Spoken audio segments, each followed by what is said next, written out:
Whenever you're ready. Women and climate change. That's a combination you don't hear often enough. But today, I'm here to talk to you about just that. Climate change has been impacting our females, our mothers, our grandmothers, our daughters, and our hardworking women all over the country. Women in marginalized communities bear the brunt of environmental disasters, extreme weather, and resource scarcity. And one critical area where we see this occurring is health. Over decades, climate change has gotten worse and has been affecting the well-being of our women in our nation. Increase in temperatures, decreases in rain, and intense storms are not just news headlines, but they are real threats to people's everyday lives. And despite these effects, our government has decided to pull us out of global connections with the Paris Climate Agreement and the World Health Organization. These actions will hit women the hardest, and in the future will have a long-term ripple effect. But the most alarming part about climate change is how it is affecting our health and our well-being. I watched a documentary in my biology class called Kiss the Ground, and this documentary highlighted how soil ties in with our survival. But it also highlighted something terrifying. Pesticides, particularly one called glyphosate, has infiltrated its way into our environment. And it's also found its way into our water.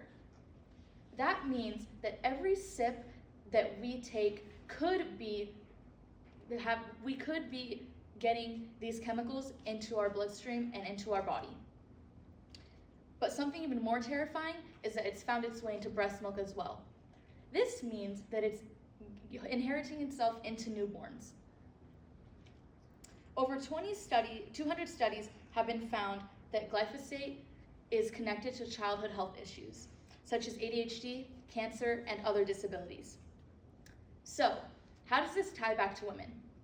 Well, naturally, mothers are more protective of their children. So when they see their children suffering due to issues from our environment, they suffer mentally, physically, and emotionally.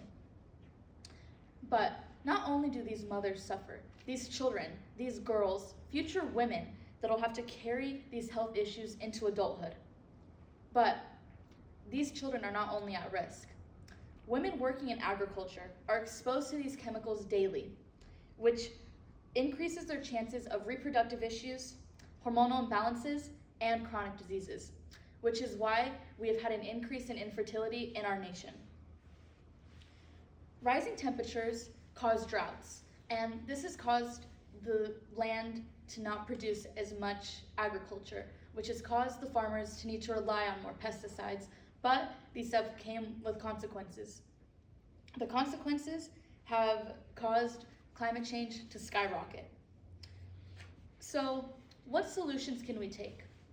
One solution is looking back to my ancestors, Native Americans, who recognize that if we take care of Mother Earth, she will take care of us. In the documentary I watched, it shared that farmers are slowly starting to practice regenerative agriculture, and it's increasing as the years went on, which is good.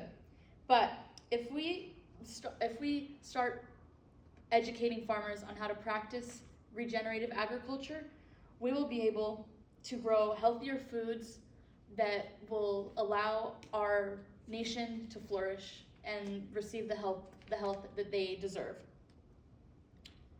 Crop rotation and organic farming methods allow our environment to flourish on its own. That's why regenerative agriculture is so important, because farms allow the cows to eat the grass that's natural through the soil that's all organic, with no pesticides, with no tilling or anything. Now is time to take action. We can support sustainable farming by choosing organic products. And we also will be able to educate on the dangers of climate change and how it affects women so that we will be able to push for leadership to create a stronger nation for our future women. We still have time to reverse these effects before it's too late, because when we take care of our planet, we are taking care of our women.